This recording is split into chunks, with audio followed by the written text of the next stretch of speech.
Top quality और consistent performance के लिए सिर्फ सिल्वर पंप नाम याद रखना।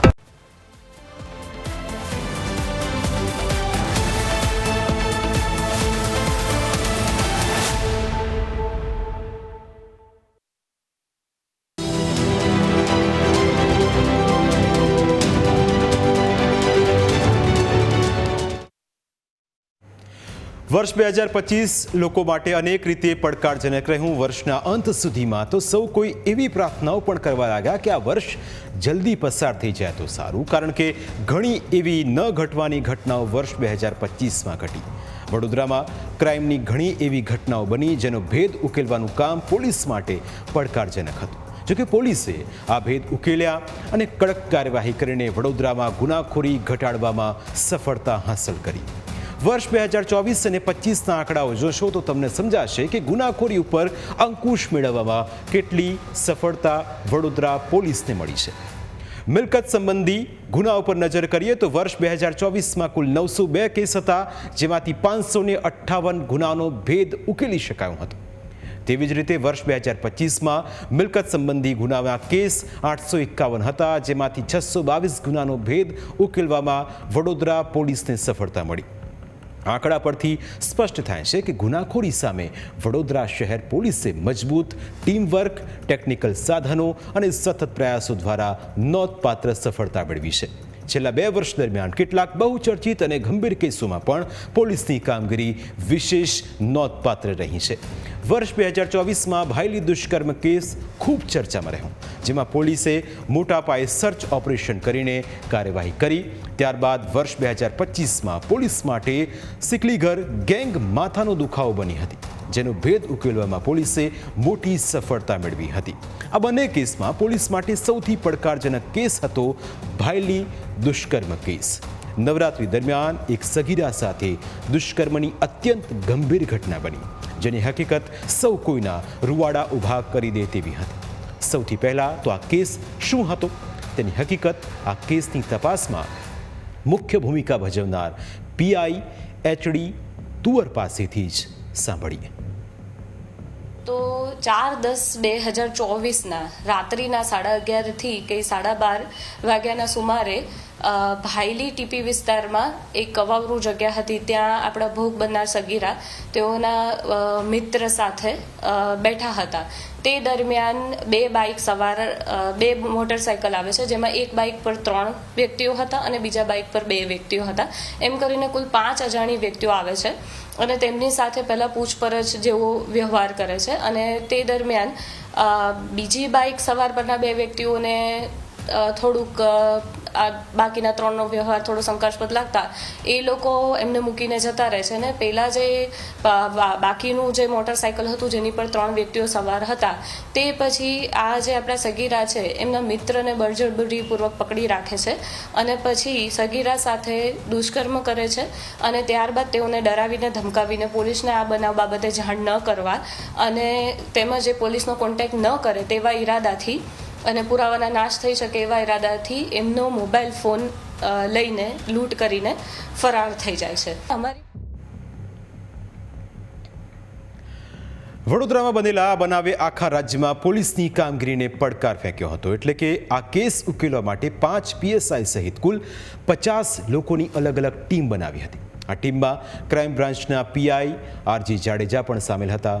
તેમણે આ કેસમાં કેવી રીતે ભૂમિકા અદા કરી તે સાંભળો।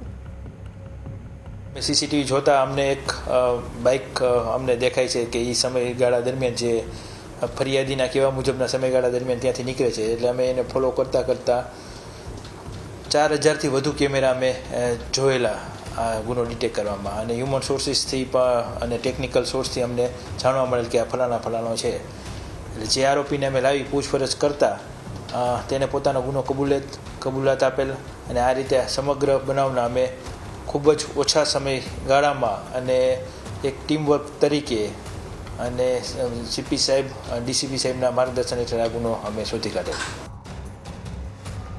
આ કેસમાં પીએસઆઈ પીએમ ધાકડાએ પણ મહત્વની ભૂમિકા ભજવી। એ વખતે તેઓ વડોદરા ક્રાઇમ બ્રાન્ચમાં ફરજ બજાવતા હતા અને ઘટનાના બીજા દિવસથી તેઓ ગ્રામ્ય પોલીસની સાથે આ કેસની તપાસમાં જોડાયા હતા। આરોપી સિટી તરફ આવતા હોવાથી અમારી અલગ અલગ ટીમો પણ આમાં જોડાયેલી હતી. મુખ્યત્વે જે વિસ્તાર હતો એકદમ અંતરિયાળ હતો અને ત્યાં બીજું કોઈ શરૂઆતમાં અમને ટેકનિકલ સપોર્ટ તેમજ હ્યુમન સોર્સિસ કામ નહોતો લાગે એમ, પણ શરૂઆતમાં અમુક જે ક્યુ મળ્યા એ આધારે સીસીટીવી અને ટેકનોલોજીનો ઉપયોગ કરી અને સંપૂર્ણ ડિટેક્શન કરવાની વડોદરા શહેર ક્રાઇમ બ્રાન્ચને તક મળી હતી. બનાવને સિરિયસતા જોઈ અને અમે આખો દિવસ સીસીટીવી કંટ્રોલ રૂમે ઇવન જમવાનું પણ અમે સીસીટીવી કંટ્રોલ રૂમમાં મંગાવી લીધું હતું ફૂડ પેકેટ. અને અમારા માટે થોડુંક ચેલેન્જ એક એવું હતું કે નવરાત્રિ ચાલતી હતી તો રાત્રે જે છે ટ્રાફિકની અવર જવર ખૂબ હતી. હવે એના વચ્ચેથી અમારે આ જે આરોપીઓને શોધવા એ થોડુંક અમારા માટે ડિફિકલ્ટી મતલબ ચેલેન્જ જેવું હતું. તેમ છતાં પણ અમે આખો દિવસ અને રાત્રે મોડી રાત સુધી એ સીસીટીવી કેમેરા અમે ચેક કર્યા. આરોપીઓ હવે પોલીસથી હાથ વેતમાં છતાં ટેકનિકલ એનાલિસિસ અને સીસીટીવીના આધારે પોલીસ શોર્ટ આઉટ કરેલા વિસ્તારોમાં અલગ અલગ ગેટઅપ ધારણ કરીને આરોપીઓને પકડવા કામે લાગી. આખરે ઉપરી અધિકારીઓની સૂચનાથી પીએસઆઈ PM ધાકડા કેવી રીતે આરોપીઓ સુધી પહોંચ્યા તેની કહાણી પણ રસપ્રદ છે. એ ઘટનામાં અમને ઉપરી અધિકારીશ્રીઓએ પોલીસ ભવન ખાતે બોલાવી આખી ઘટનાથી માહિતગાર કરેલા અને જણાવેલું કે આ એક આપણા માટે ચેલેન્જરૂપ કામ છે. એ કામ પાર પાડવા માટે અમને અમારી ટીમના માણસો સાથે અમે અહીંયા આવેલા. અમને અધિકારીશ્રીઓએ સૂચના આપેલી કે આ વ્યક્તિ વિક્ટીમ છે જે ભોગ બનનાર છે અને સાથે એક આ વ્યક્તિ હતો. એ બંનેની સાથે અધિકારીશ્રીઓએ પૂછપરછ કરેલી અને જે માહિતી આપેલી એ આધારે અમે પોલીસ કંટ્રોલ રૂમથી સીસીટીવી કેમેરા ચેક કરી આઈડેન્ટિફાઈ શકમંદ શંકાસ્પદ બાઇકો બહાર કાઢેલા. એ પછી અમે ત્યાં રોડ પર ગયેલા અને સ્થળથી બેક આવેલા. ત્યાર પછી અમને બિલ રોડ ઉપર એ બંને બાઇકો આઈડેન્ટિફાઈ થયેલા. ત્યાર પછી બી પણ અમે નીચે રોડ ઉપર ગ્રાઉન્ડ ઉપર જ ટીમના માણસો સાથે પેરમાં કામ કરતા હતા અને છેક આરોપીના જ્યાં તે લોકો રોકાયેલા હતા ત્યાં સુધી અમે તેને આઈડેન્ટિફાઈ કરેલા, એની જગ્યા જોઈ લીધેલી.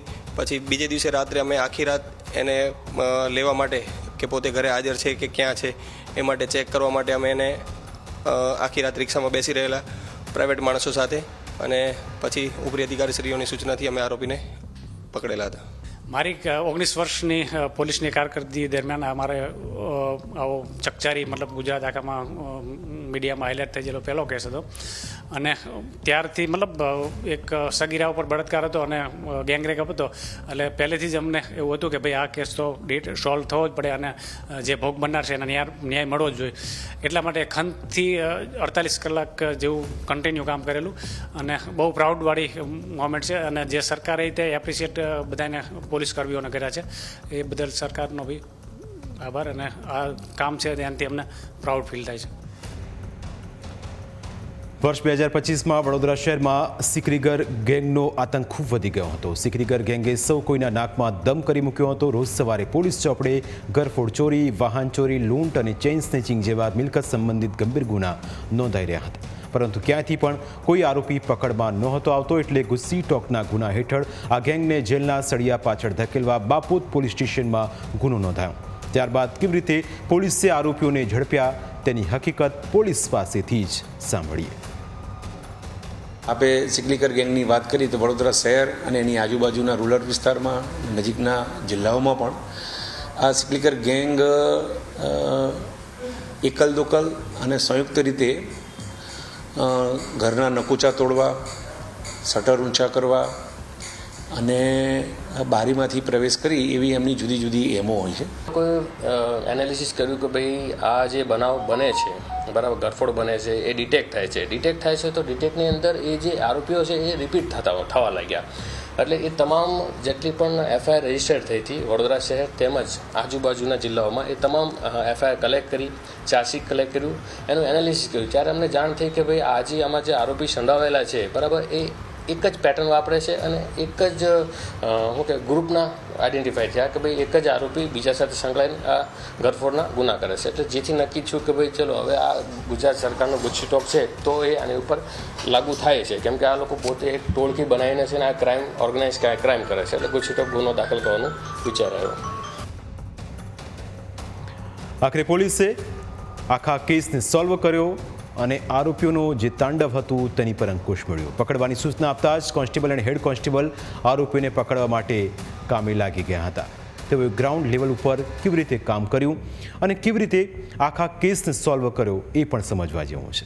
આખરે આરોપીઓ પકડાઈ ગયા પછી પોલીસ કેવી રીતે તેમની સામે ગુસ્સી ટોકનો ગુનો દાખલ કરતી હોય છે, તેના માટે પોલીસ કઈ કઈ બાબતોનું ધ્યાન રાખતી હોય છે તેની હકીકત પણ રસપ્રદ હતી. અને આ ઘટના 2 વર્ષ દરમિયાન વડોદરા શહેરમાં ગુનાખોરી રોકવામાં પોલીસ દિવસ રાત કેવી રીતે એક કરી હતી અને તેના જ કારણે આજે મિલકત સંબંધિત ઉપરાંત બીજા ગુનાને અંકુશમાં લેવામાં પોલીસને સફળતા મળી. આ બાબતે વડોદરાના પોલીસ કમિશનરે ન્યૂઝ કેપિટલના સંવાદદાતા સાથે ખાસ વાતચીત કરી. બેસિકલી 2025માં આપણે જો મિલકત સંબંધી ગુનાઓમાં નોંધપાત્ર ઘટાડો અને બનેલ ગુનાઓમાં આપણા જે ડિટેક્શનના ટકાવારી છે આ 73% પ્લસ છે, જે ગયા વર્ષ કરતાં લગભગ 12% વધારે છે. આના પાછળ એક વડોદરા શહેર પોલીસની એક સ્ટ્રેટેજિક પ્લાનિંગના હિસાબે થયું છે. એક તો આપણા શહેરમાં વીએમસી સ્માર્ટ સિટી પ્રોજેક્ટના, વિશ્વાસ પ્રોજેક્ટ અંતર્ગતના અને જાહેર સ્થળોએ પ્રાઇવેટ એસ્ટાબ્લિશમેન્ટ દ્વારા લગાડવામાં આવેલા સીસીટીવી કેમેરા નેટવર્કનું અને આખું મેપિંગ કરીને પોલીસ ભવન સ્થિત કમાન્ડ એન્ડ કંટ્રોલ સેન્ટરથી સતત નિગરાની રાખવામાં આવે છે. અને વિડીયો એનાલિટિક્સના માધ્યમથી આવા ફૂટેજનું વિશ્લેષણ કરી શંકાસ્પદ ઇસમો અને એમના વાહનો ઉપર સતત નજર રાખવામાં આવવાના કારણે કેટલાક તત્વો આવા પ્રવૃત્તિમાં આવતા ડરે છે. તો વડોદરા સુરક્ષિત છે વડોદરા પોલીસના કારણે.